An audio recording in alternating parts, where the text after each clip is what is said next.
Welcome, Tiffany Daniels. Thank you, Colleen. It's so nice to be here. I'm so happy to have you here. I was telling you as we were setting things up that I am so impressed with your body of work. Thank you. Most people probably know you from That Girl Lele. You did 40 episodes of that and were such an incredible presence in that show. I think really set the comedic tone for physical comedy, the sort of full expression of what multicam can be like. But there's so much more to your life as an artist. I feel like you've done every genre. NCIS, Big Bang Theory, Insecure, Criminal Minds, Grace and Frankie, and then this unbelievable episode of Timeless, where you played Josephine Baker.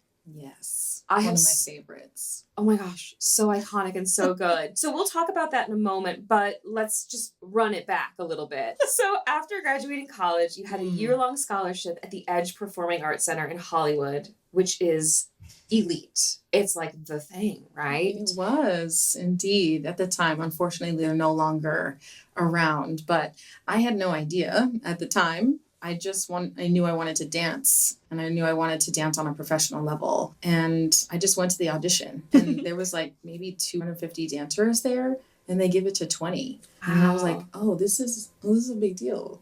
Wow. Oh shit. Okay.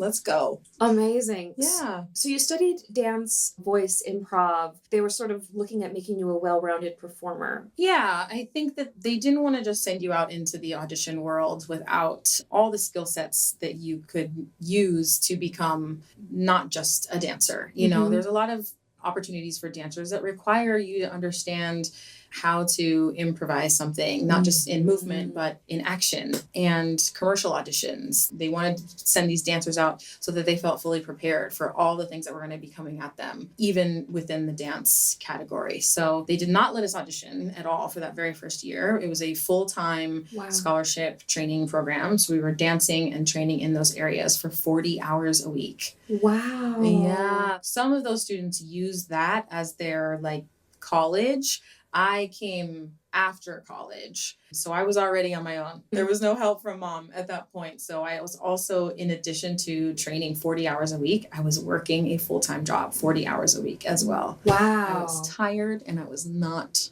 kind for that first year of being in Los Angeles, but I'm really grateful for it and I wouldn't trade it for anything. I feel like that 40 hours here, 40 hours there, that's a hustle that a young person can do, you know? Yeah. Like I think about some of the stuff that I did when I first moved gosh. here, and I'm like, what was I running on? I know. Oh, right, my metabolism was in check. You know, it's just like that hustle.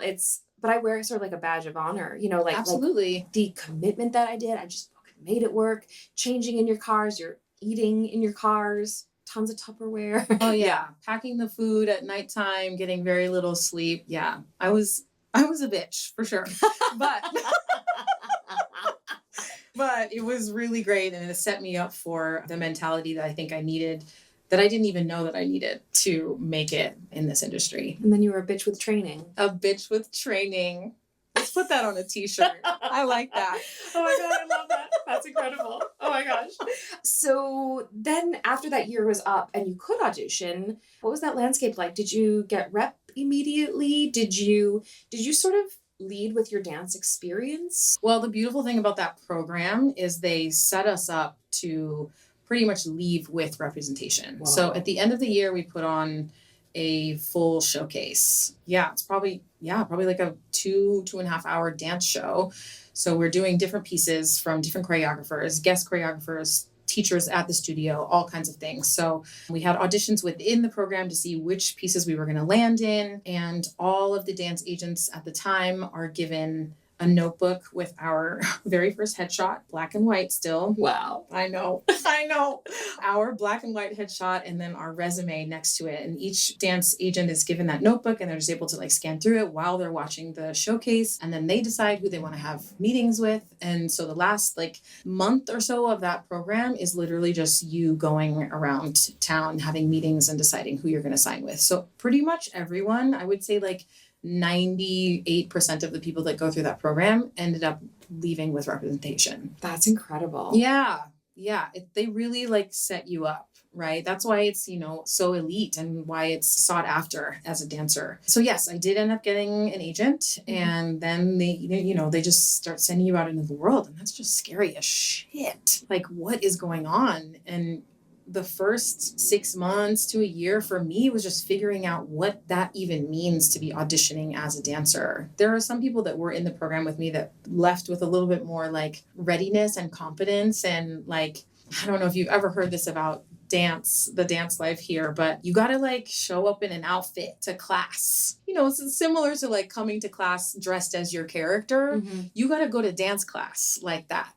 Like you got to go to dance class with an outfit on so that people see the confidence and see like, oh, that girl has a look, right? And like, that's how you start like building your connections with choreographers, is like going to their class and standing out in some way.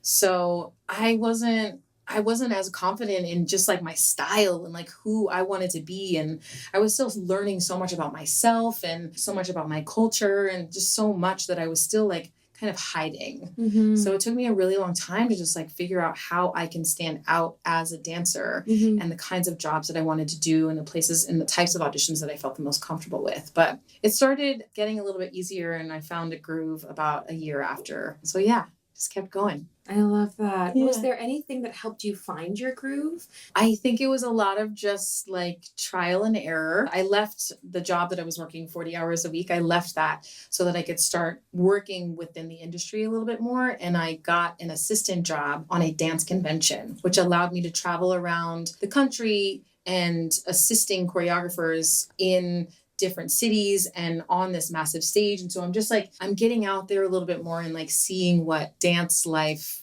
can look like. And because I'm on the stage with the choreographer and there's like hundreds of kids out on the floor, like that automatically just like elevates your confidence a little bit. Like, bitch, I'm up here. You know what I mean? Yeah. So it was really just about confidence and being okay with like not being the flashiest outfit in the room, just being okay with being me. So I think that's kind of where it started to grow. I love that. That's incredible. So you were a Laker girl. I was. And a Charger girl. Yes. Yeah. How did that come about? Well, it wasn't something that I had aspired to be forever. Like I really wasn't into sports. I didn't have sports in my high school or anything. So it wasn't something that I had been dreaming about, but I knew that it was a fun job. I had, built up enough confidence and booked enough work to be like, I can go and I can do this. And if it works out, great. If it doesn't, like, that's okay. But, I had started generating some success where the auditions that I was going to, I was getting pretty far along, if not booking the job. So I was like, okay, let me just go to this. My naivete, is that the word? I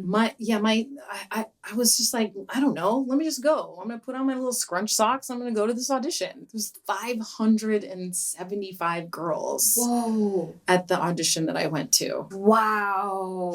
It was wild. I couldn't even believe it. I wasn't ready for that. But again, I was just like, I know I'm a good dancer and I know I have a really great stage presence, and like this just seems like a lot of fun. So I'm just going to move through this process. And I just kept getting farther and farther and farther and farther and farther along. And I can't remember. I think there's 20 girls that they picked for that also. Dude, that's incredible.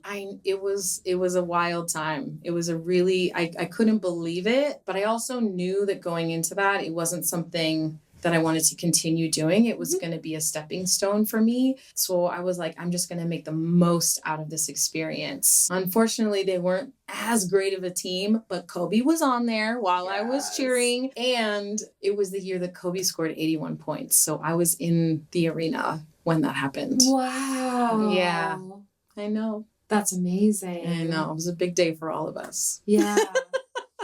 For him and mostly for you. Mostly for me. I mean, I was the host of that game as well, but we don't need to go there. We don't need to go there, Colleen. It's a lot. No, we're going to put it in the show notes and everywhere. Yes. So I imagine a lot of people have a similar reaction that I'm having, like, oh my gosh, you were a Laker girl? Yeah.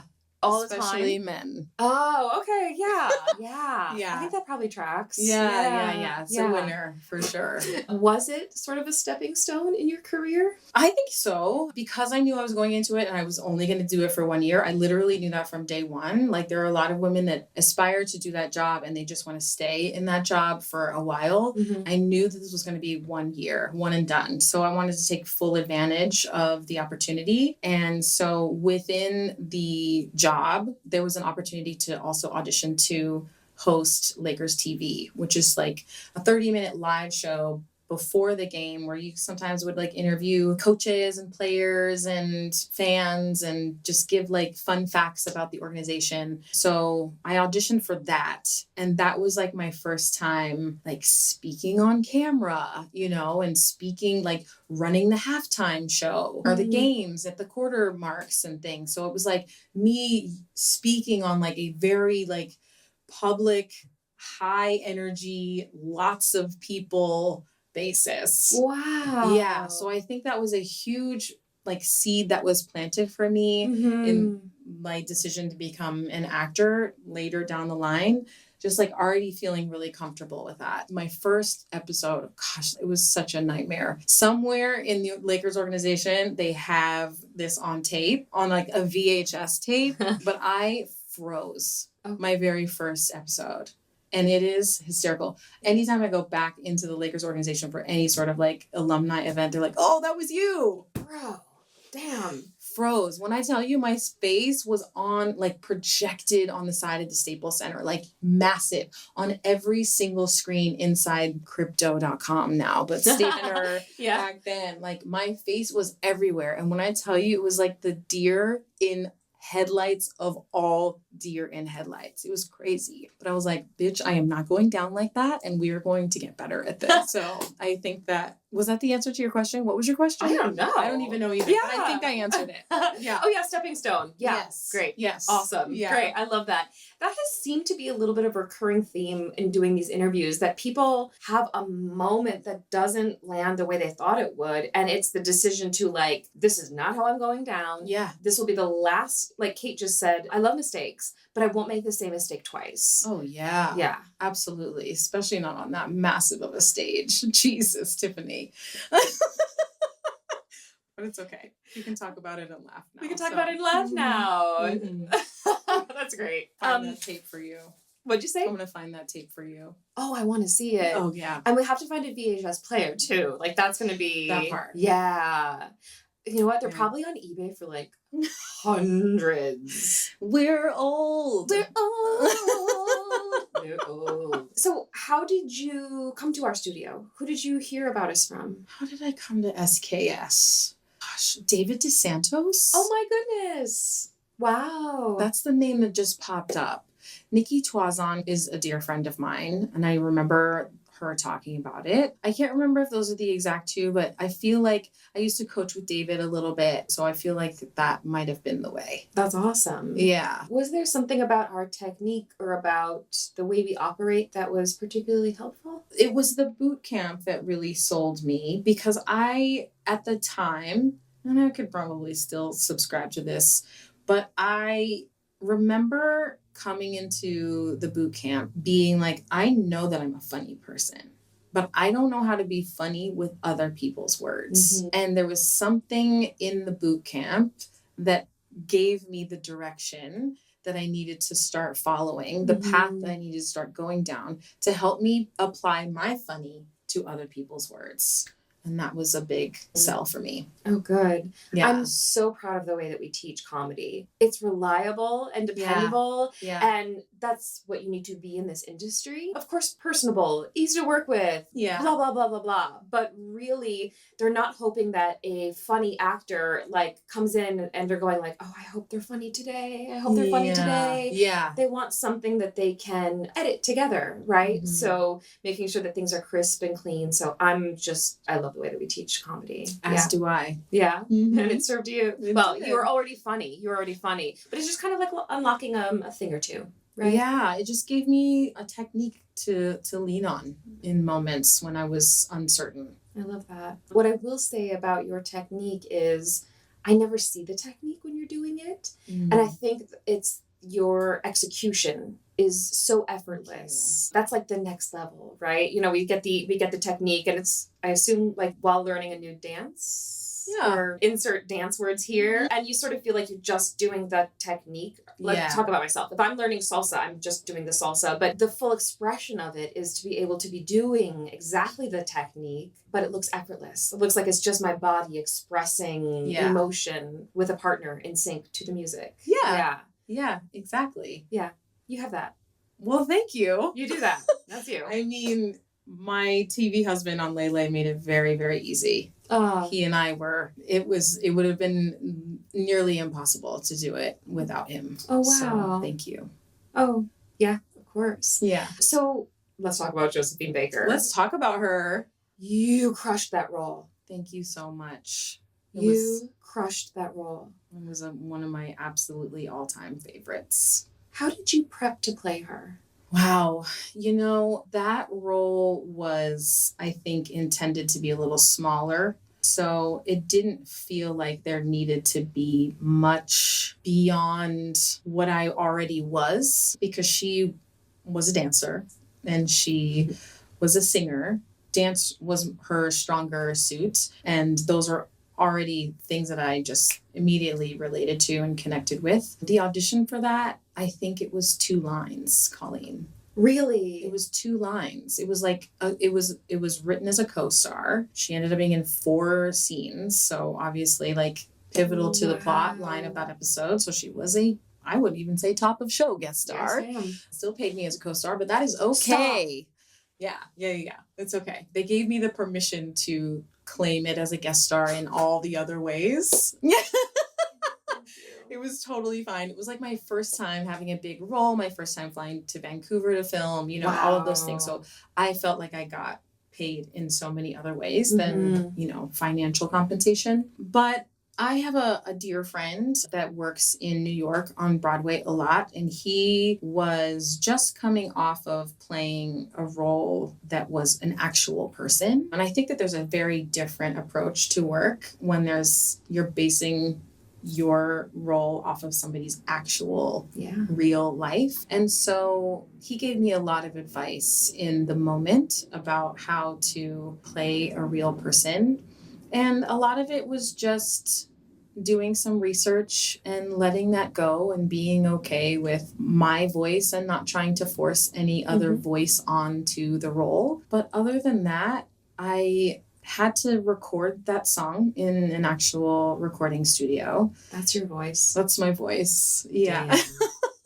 So a lot of the preparation for that role really was just like getting my voice to a place where I felt like I could record in like a United recording studio on Sunset Boulevard, you know, with like real musicians and a real producer. And yeah, that was the pinnacle of that opportunity. So I just wanted to make sure that I felt really strong about the vocals. Yeah. Other than that, it was just relax and have a good time. You are her. Just be her. I'm blown away. I hadn't thought of this before, but when you're playing someone, you know, obviously it's a different era and a different world. When they're like, okay, great, you can go back to your chairs. How much do you get on your phone? Like, do you need to protect sort of like, I actually need to stay authentic. I'm gonna not go to Crafty and get Skittles. Like, how do you sort of take care of yourself? Well, the place that we were filming in Vancouver, you know, they obviously completely transformed the entire space. So it didn't take much for me to like step into the era. Yeah. They did a really, really good job on that show of creating the environment. But with that particular role, I think the way that we shot it, there were some things that I felt like I really do need to protect the space, particularly when I was doing the performance of Josephine Baker. Some of the scene work I was able to like step out of the era of it Mhm. all. It was more important to me to create good chemistry with my actors Mhm. that I was in the scene with. Yeah. And so we would all kind of go to our space together. And it was really much more important for me to just like have good energy with these people and get to know Yeah. them and feel really, really comfortable with them Mhm. so that I was able to drop back in at the drop of a dime. You know what I'm trying to say. Yes, I got you. Yeah. Anything that drops, we're back in, Yeah. baby. We're in. Oh, something dropped. Yes. Yes. Yeah. Amazing. So I am curious, whenever I have like sort of a big juicy role or a meaty episode, I'm like, ooh, this is gonna like grease the wheel a little bit. You know, I'm gonna be able to like pitch this, and I don't know like, where this like voice came from all of a sudden. But was that a little bit of a not tear jump, but a little bit of a bump for you? Having that under your belt, having that demo footage? Yes, absolutely. Because it ended up being such a dynamic part of the episode, there was a lot to use from there. And it was the number one thing that Tiffany's known for at the time. Mhm. And I didn't need to create much more of a reel than that. I don't remember exactly where that fell in the lineup of when I was starting to generate some steam as an actor, but that became the cover page. Mhm. You know what I mean? Yeah. So it definitely set me apart, especially because I was moving and I was singing and I was acting. Like that just kind of became the pitch Mhm. for my team. Literally a triple threat. Right? Yeah. What's your reaction to that? My definition of a triple threat is somebody that can do all of those things like really equally well. And I know that's silly. It's silly for me to think that way because my manager is like, Tiffany, you are a triple threat. You can do all of these things. But I don't feel as confident in my singing voice as I do in all of the other areas that I've trained. But it's so silly. I sent in a submission for a theater gig this morning and I had to sing. And I was like, oh, that doesn't sound so bad. But it's just the area of my skill set that I feel the least confident in. Mm-hmm. So it's always hard for me to like co-sign on triple threat, but yeah, I am. Someone's gotta be, you know? I mean, I don't know. Okay, cool. I'm still gonna call you one. Yeah, no, I need to be better about receiving it. So thank you. You're welcome. Yeah. Okay, so you and I almost worked together. We shared a makeup trailer. I know, we were there on the same day. When I was shooting Station 19, you also had an incredible role. They were shooting multiple episodes at the same time, right. Trying to catch up from COVID, and now there were so many new protocols, and they followed the protocols really intensely on that set. It was always like the actors, the A team or Group A had to completely clear before Group B could come in and sort of do all the stuff. It just took so much longer. So they were like, okay, we're going to start shooting multiple episodes at the same time. So we were so close, but so far. Your work was so memorable on that. In fact, you came to the Disney lot during the strikes and the fans were like, oh my God, that scene. Yeah. But it is a really intense, you're giving birth, your husband's having a medical crisis. So on the page, if I were to get that audition, I'd be like, okay, she's really going through it, but also it's TV. So how do I sort of like throw it away, but like give the stuff? How did your mind wrap around that? Funny enough, that was an audition that came in same day. Oh. Yeah. And it was I feel like it was less than 2 pages. Mm-hmm. And it was more focused around her delivering the baby than reacting to all the other things that were going on. It was one of those opportunities that came in so quickly. I had something else that I had to do that day. So I had 0 time to think about it. Wow. You know what I mean? Mm-hmm. 0 time to overthink it. 0 time to do anything but just get her done. Mm-hmm. So there was the movie. Oh my gosh. I know that you'll know this. You're great at trivia. She says with spice. A little anger under there. Yeah. She's good at this. The movie with the beautiful actress from The Crown that was all shot in one shot where she was delivering the baby. It was a stillbirth. Oh, yes. And I'm completely blanking on the name. Okay. That's my karma. Beautiful movie. Mm-hmm. I think she was nominated for an Oscar, I want to say, for that role. Anyway, I think that had just come out, or there was some interviews with her about her preparation for that. And I studied that as intensely as I could for like 30, 40, no, this was after I booked the role.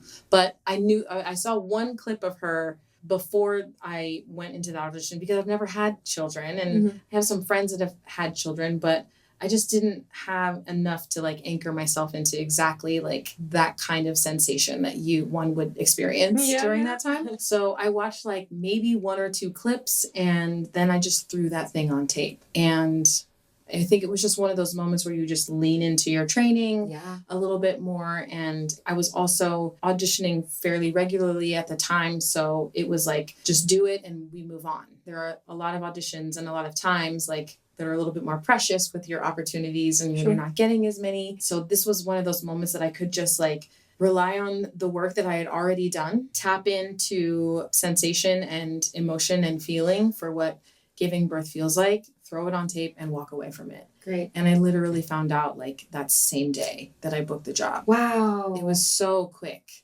Yeah. Whoa. I know. So there really wasn't a whole lot of time to figure that out. But I love that. I think after I booked the job is when I went a little bit deeper into the YouTube videos. Yeah. Oh yeah. Oh yeah. It's wild and crazy in those YouTube streets. Mm-hmm. I'll take your word for it. Yeah. I'm not going to follow up tonight. Yeah. Yeah, don't do Got that. it. Copy. Don't do that. So when you shot, according to Hani, the makeup artist, you were incredible. The next time I saw her, she was like, the whole day we were all like, how is she doing this? How do you take care of yourself when your instrument is being put under duress for the benefit of the story? Well, I think this is where the dance training kind of comes into play. My athleticism kind of came in and took over. I work in fitness. I've been a dancer my entire life. And so like physically carrying around that belly all day was not as strenuous for me. And so anytime they were giving me an opportunity to take it off, I said no. I wanted to stay in it because that made the whole experience that much more real for me.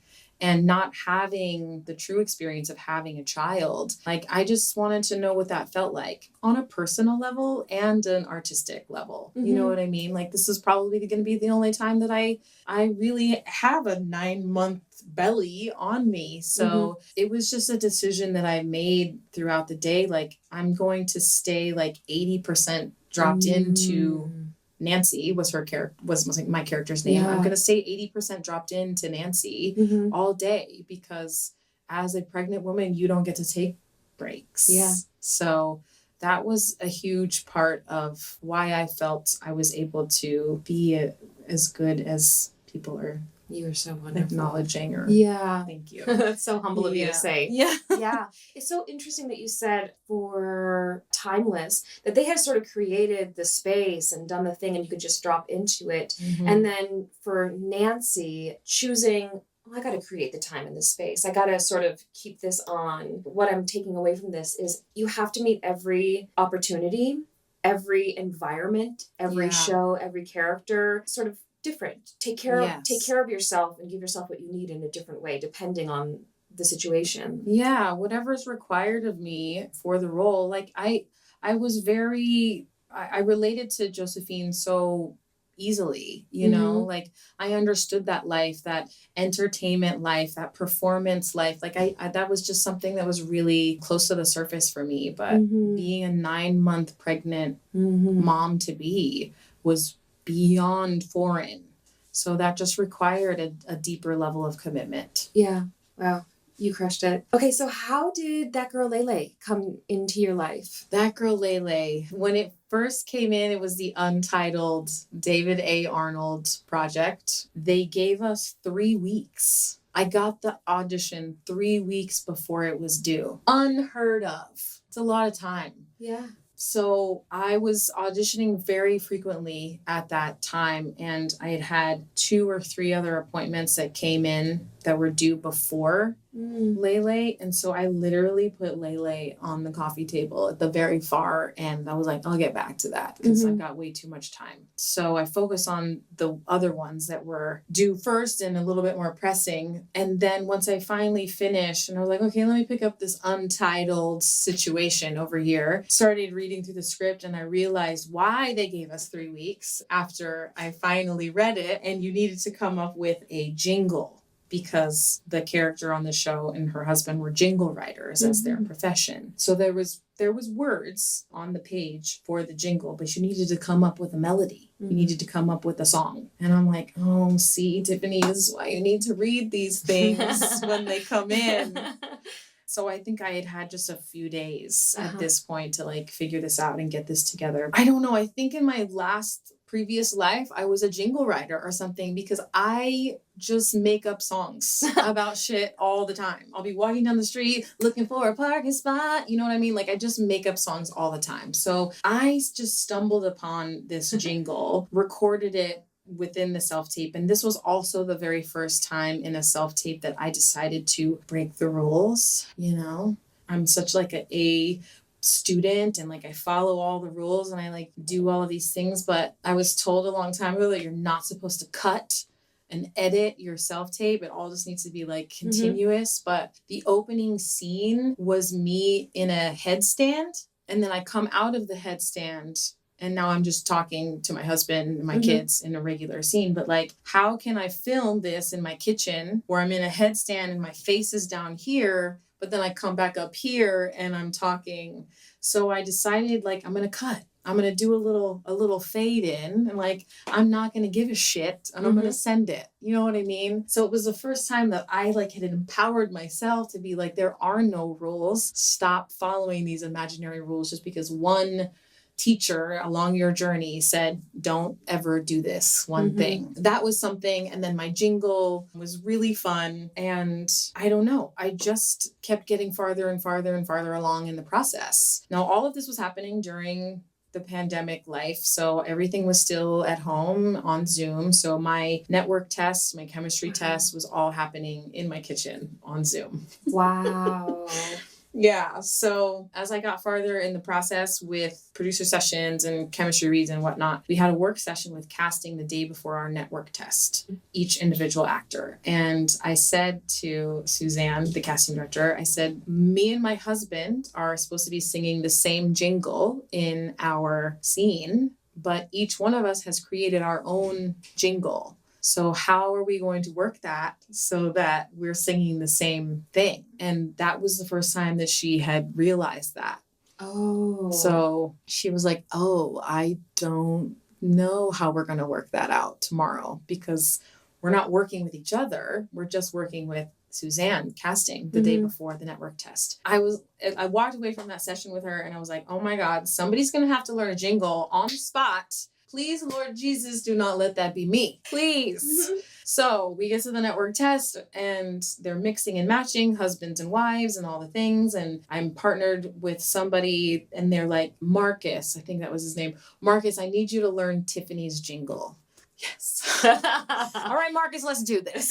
So I'm teaching him the jingle and we're on Zoom. You're very familiar with Zoom at this point now. There's a lag sometimes. Yes. And like singing a song together feels crazy because like you're not going to be able to really hear the other person. So me just trying to be like positive and be like, yeah, you killed it, Marcus. I don't know. I couldn't hear you. I have no idea. I have no idea if you killed it or not. But I was just trying to like, Nickelodeon Network is watching me. So like stay positive. Anyway, mixed and matched with Marcus. And then they said, okay, Tiffany, we have one more guy for you to match up with. I saw this name pop up and it just said Thomas. And then boom, Tommy Hobson, who I have known for 13 years at that point. Wow. Had worked on 2 other shows with him at that point.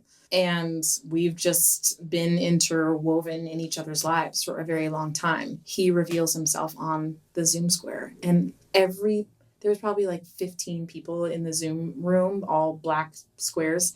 They all disappeared. You know what I mean? Like I just zeroed in on Tommy. I was like, I knew it was going to be you. I had this feeling. Wow. Oh my gosh, I can't believe it. Like we're having this whole like banter conversation, and I taught Tommy my jingle, and we did the scene, and not only did Tommy fucking nail that jingle, but he harmonized with me as well. Come on, Tommy. So if you're looking for chemistry, like, it just doesn't get any better than that. And then a week later, we found out we booked the job. We did. We actually did. Indeed. Yes. Just booked this job. Wow. Yeah. But you and Tommy are the people who have been in this industry for longer, or you have been on more sets than these really talented youngsters. Amazingly talented. Yeah. How much did you work to sort of create an atmosphere for them that felt welcoming? Maybe you could teach them via your professionalism. Were you cognizant of that at all? Yes. From the very beginning, we knew that, the environment that is created off camera absolutely influences the life that's created on camera. Mm-hmm. And we both just instinctively knew that. Mm-hmm. And we also knew that we were the adults in the room. Yeah. But also we have such a playful banter between the two of us that we were able to be the adults, but on the kids' level. So we just related to each other as a whole, right away. That's incredible. Yeah. So I have been ending every podcast episode with just a series of questions. Okay. These 10 questions originally came from a French series hosted by Bernard Pivot. They're better known as the questions that James Lipton asks every guest at the end of Inside the Actor's Studio. I used to watch that show all the time, so I kind of know what these questions are about to be. Amazing. Oh, boy. So this is inside the Stan Kirsch studio. Okay. So, Tiffany Daniels, what is your favorite word? It used to be scaffolding. I don't know why. It's a good word. Now that I hear you say it, I'm like, scaffolding. Yeah. Right. It's everywhere. You see it all the time. Now, when you see scaffolding, you're going to think of me. Oh, always. Yeah. I'll already be thinking about you, which is a whole other conversation. Do you say that used to be your favorite word? Yeah, I don't know if I could think of what my favorite word would be now. It's probably bitch. I use that a lot. Okay. Just like that. I mean, I loved it. Yeah. Great. Can you use that on the podcast? Yes. Okay. You check the explicit box. Yes, absolutely. It'll be marked explicit content. Yeah. Okay. What is your least favorite word? My least favorite word. Fart. My mom didn't let us say it when we were growing up. Really? What did you say? Fluff. Oh, fluff. She's Did a you little fluff? primitive. Yeah. Where is your mom from? She's originally from Palm Springs. Oh my gosh, that's crazy. Yeah. She grew up in Palm Springs. Oh my gosh, my grandma used to say fluff for fart. And I was like, I wonder if if that's a regionalism. Where is she from? So she's from Detroit, but from Pennsylvania. Okay. Yeah. Farm. Yeah, stuff. my mom was born in Washington, D.C. area, but she came to Palm Springs pretty young. I know, it's not wild. You never hear about people growing up in Palm Springs. Yeah, that's wild. I know. They don't say fart in Palm Springs. They say fluff. I love that. That's precious. Oh gosh, it's such an uncomfortable word for me. Even just saying it right now, I'll have to edit that part out for my mom. Great. Let's go to the third question. Okay. Come on. What turns you on creatively, spiritually, or emotionally? What turns me on spiritually is Palo Santo. You know that song? Oh, yeah, absolutely. Yeah. I carry a stick of that with me almost everywhere. It's actually on my list. I have to go get some today because I'm out. What turns me on creatively? Collaboration. Yeah. I love getting into a room with people with zero expectations and just making something magical. Yeah. Yeah. I love that. Yeah. What turns you off? Arrogance. I co-sign on that for sure. Yeah. Yeah. Big time. What's your favorite curse word? I already answered that, right? Sort of. Fuck. There's nothing better. It just, it covers a lot of territory. Yes. Yeah. Yes. What sound or noise do you love? Laughter. What sound or noise do you hate? Slurping or chewing with your mouth open. Yeah. Yeah.